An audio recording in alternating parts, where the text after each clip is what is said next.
안녕하세요. 정순영의 생쇼의 정순영입니다. 이 테러방지법 제정안이 국회 본회의를 통과한 가운데 고성과 삿대질이 오갔습니다.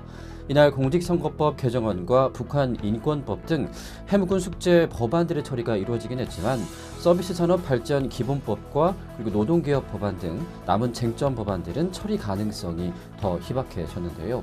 국회는 지난 2일 저녁부터 본회의를 열고 테러방지법과 북한 인권법, 그리고 공직자 선거법 등 총 70여 개 법안의 재개정안을 의결하고 통과시켰습니다. 하지만 이날도 여야는 개회와 동시에 정의화 국회의장의 직권 상정, 신상 발언을 놓고 고성과 삿대질을 주고받았는데요. 정의화 국회의장은 자신이 테러방지법을 직권 상정해 야당에 192시간이 넘는 필리버스터를 발언한 것과 관련해서 이 테러방지법이 악용된다면 저부터 앞장서서 싸울 것이라고 밝혔습니다. 만에 하나 이번 테러방지법이 통과된 후에 악용 사례가 하나라도 나오면 국정원의 존립 기반을 잃게 될 것이라고 밝히기도 했습니다. 하지만 정 의장이 발언 도중에 테러방지법에 대한 긍정적인 입장을 밝히자 이종걸 원내대표 등 원내 지도부가 연단으로 나와서 정 의장과 설전을 주고받았습니다.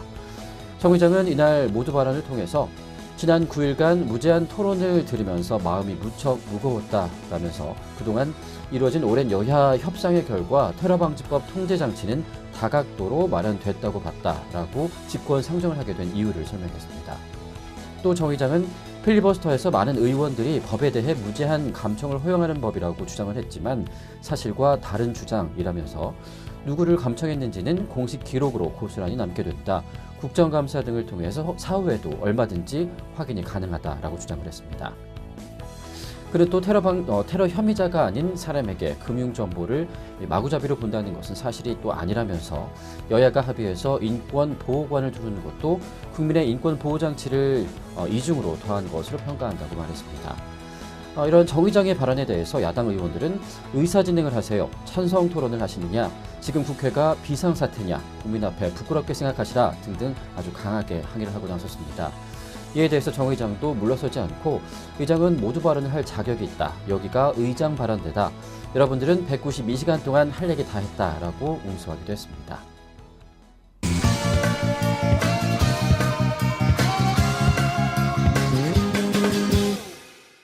배우 이동휘가 인스타그램을 통해서 이세영의 사진을 공개해서 눈길을 끌고 있습니다. 이동휘가 지난 2일 여행 친구들 마음씨 고운 똑단발들이란 글과 함께 공개한 사진에서 이민지와 이세영은 야외에서 카메라 앞에서 포즈를 취하고 있었는데요. 이민지는 발랄한 손인사 포즈를, 또 이세영은 카리스마 넘치는 엄지 포즈를 취해서 또 웃음을 안겼습니다. 이동휘는 또 같은 날에도 착한 여자 이세영이라는 글과 함께 사진을 또 하나 공개를 했습니다. 이 사진에서 이세영은 V포즈를 여전히 취한 채 이동희는 그 앞에서 사진을 찍으면서 아주 다정한 연인 같은 모습을 자아냈다고 하는데, 한편 이세영은 지난 2일 방송됐던 라디오스타에 출연을 했습니다. 이 라디오스타에서 TVN 응답하라 1988에서 이동희가 자신과 러브라인을 차단했다라고 폭로를 했는데요. 이날 이세영은 응팔 촬영 막바지에 신원호 PD가로부터 이동희와의 러브라인을 지시받았다고 전했습니다. 이어서 신원호 PD가 너희 둘은 열린 결말로 가자라고 하셔서 아주 신이 나셨다. 다시 만나는 장면에서 내가 이동휘에게 쌍문고 박남정 오랜만이네 라고 인사를 하면 해리가 두 사람 다리 놔줄까? 이렇게 말을 한 후에 아주 쑥스러워하면서 멀어진다 까지가 대본의 내용이었다고 설명을 했는데요. 하지만 촬영이 시작된 후에 이동휘가 입 닥쳐 나는 여자친구 있을걸? 이라는 애드리브를 갑자기 치면서 결국에는 이 열린 결말이 안 됐다라고 고백을 해서 큰 웃음을 안기기도 했습니다. 또 이세영은 알고 보니 소설을 쓰는 것을 아주 좋아한다고 하는데요. 하지만 필명이 LOXX라고 합니다. 이 블로그에서 서로 이웃만 볼 수 있도록 해서 소설을 쓰고 있다고 하는데 수위가 좀 높다고 고백을 했는데요. 자신의 쓴 소설의 제목으로 누나의 뽕, 호텔 305호의 일기 등등을 언급해서 주위를 아주 놀라게 하기도 했습니다.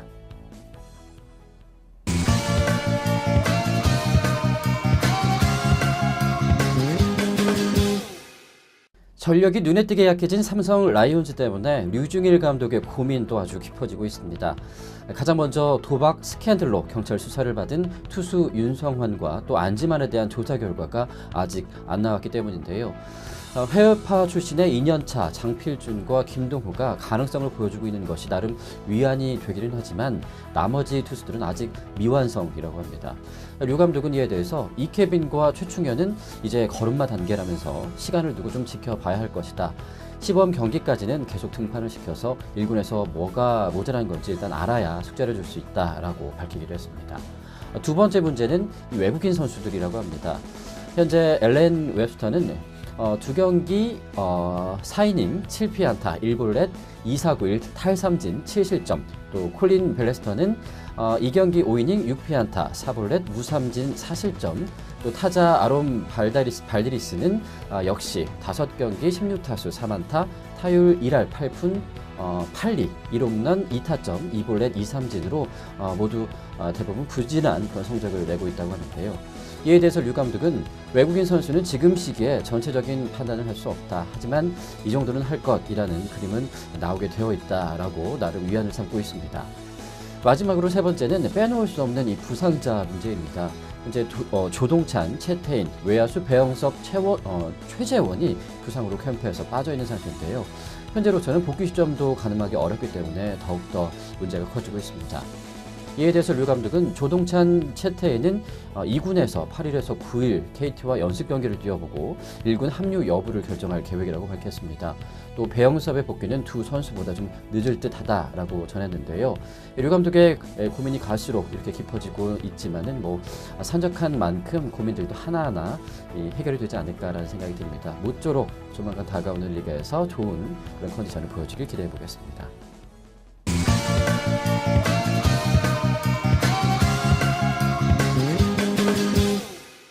북한이 3일 오전 10시 원산 일대에서 동해상으로 미사일 수발을 발사했다고 국방부가 밝혔습니다.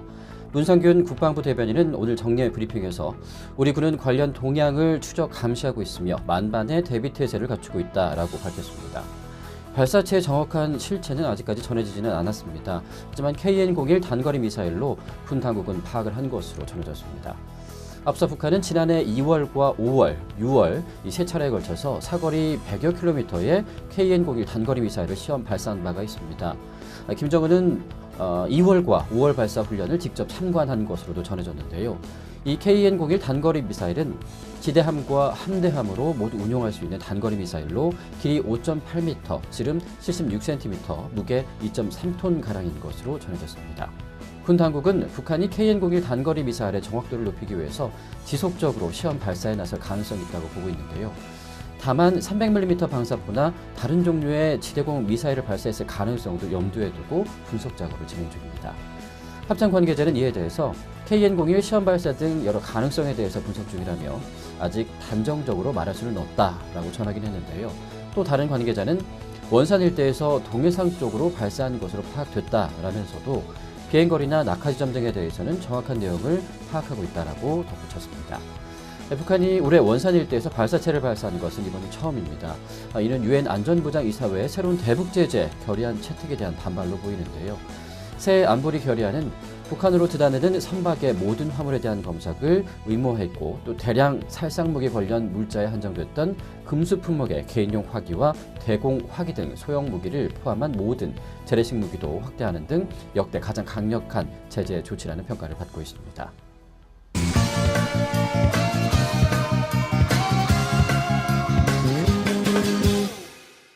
올랜도 블룸과 케이티 페리가 로맨틱한 하와이 데이트를 즐겼습니다. 지난 2일 미국 연예 매체 US 위클리는 올랜도 블룸과 케이티 페리가 2월 27일 하와이 한 공원에서 하이킹을 즐겼다라고 전했습니다.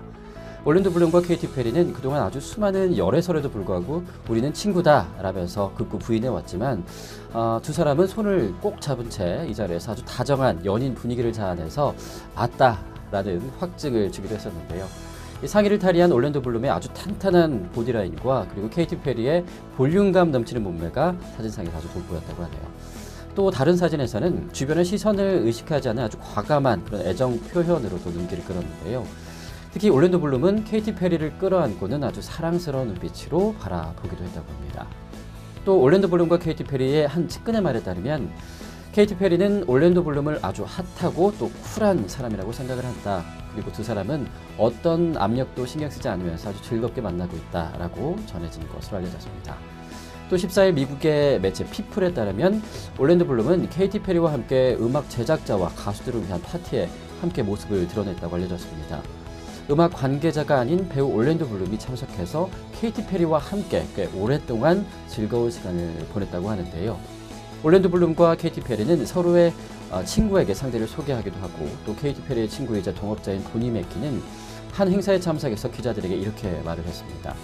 케이티 페리의 사랑이 존 메이어에서 올랜도 블룸으로 업그레이드 됐다라고 밝혔다고 하는데 보니 맥키는 또 케이티 페리와 올랜도 블룸에 대해서 이 얼마나 매력적인 커플인가라고 감탄을 하면서도 기자들에게는 두 사람의 소식을 내게 들었다고는 말하지 말라라고 아주 신신당부를 전하기도 했다고 합니다. 한편 올랜도 블룸과 케이티 페리는 지난 1월 골든글러브 시상식 애프터 파티 현장에서 처음 열애설이 제기가 됐었습니다. 또 지난 13일에는 미국 LA에서 열린 아델의 콘서트에도 함께 참석했다는 목격담이 현지 언론을 통해서 보도가 됐는데요. 참 연예인들의 열애설 부인은 참 우리나라나 헐리우드나 마찬가지인 것 같다고 합니다. 이왕 상황이 이렇게 됐으니까 두 사람 열애 사실을 솔직하게 인정을 하고 더욱더 뜨거운 사랑을 나눠보는 건 어떨까라는 생각도 드네요.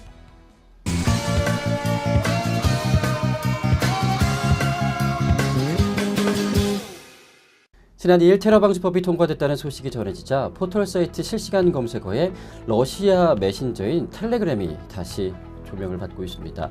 제2의 사이버 망명 사태의 조짐이다라는 분석도 나오고 있는데요.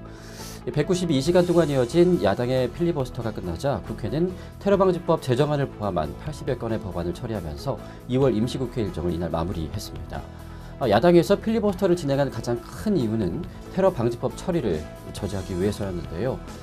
토론에 참여한 야당 의원들은 주로 테러 방지법에 의해서 국정원의 권한이 합법적으로 남용될 가능성에 대해서 발언을 했습니다. 이 같은 필리버스터 이후에 테러 방지법 악용 가능성이 제기가 되면서 국민들도 이 문제에 대한 심각성들도 점점 인식을 하고 있는 상황이다라고 볼 수가 있을 텐데 오늘 포털 사이트 실시간 검색어에 텔레그램이 등장한 이유도 카카오톡 등 이 국산 메신저를 사용하는 사람들이 국정원의 사생활을 검열당할지도 모른다는 두려움이 일고 있기 때문인 것으로 예상이 되고 있습니다. 텔레그램이 각광받은 것은 이번이 처음이 아닌데요. 지난 2014년 검찰에서 사이버 명예훼손 전담 수사팀을 발족하고 사이버상 검열을 한다라는 소식이 전해지면서 카카오톡도 검열 대상에 오른다라는 분위기가 형성됐고 또 카카오톡 대안 프로그램으로 당시에 이 텔레그램이 거론이 됐었습니다. 당시 국내 메신저 이용자들이 검열을 피해서 텔레그램과 같은 외국산 서비스를 대고 갈아탄 형상은 사이버 망명이라고 당시에 이름 지어지기도 했습니다. 텔레그램은 러시아 최대 SNS 부콘닥테를 설립한 파벨 두로프가 만든 메신저로 암호화된 메신저를 주고받을 수도 있고 또 삭제 기능도 제공을 하고 있습니다. 제3자가 메시지를 몰래 엿보거나 각국 정부가 검열하는 것을 피할 수 있다는 이유로 사이버 망명지로 아주 급부상했었는데요. 텔레그램과 같은 폐쇄형 SNS는 하지만 이 테러리스트들의 연락책이 된다는 이유로 한때는 또 비난을 받기도 했습니다. 텔레그램은 서비스를 시작한 지 2년 반 만에 현재 월간 활동 이용자의 수가 1억 명을 돌파했다고 합니다. 또 매일 35만 명이 텔레그램에 신규 가입하면서 150억 개의 메시지가 전달된다고 덧붙였는데요. 2013년 러시아 국적의 파벨 두로프가 개발한 이 텔레그램은 단시간 내에 유명 SNS인 왓츠앱이나 또 트위터를 발빠르게 따라잡고 있다고 합니다. 이러다 또 카카오톡 위기설이 나오지 않을까 또 염려가 되기는 하는데요. 언제쯤이면 국민들이 좀 안심하고 사생활을 남들에게 공개되지 않을 그런 안심한 시대가 올 수 있을지 좀 궁금해지기도 합니다.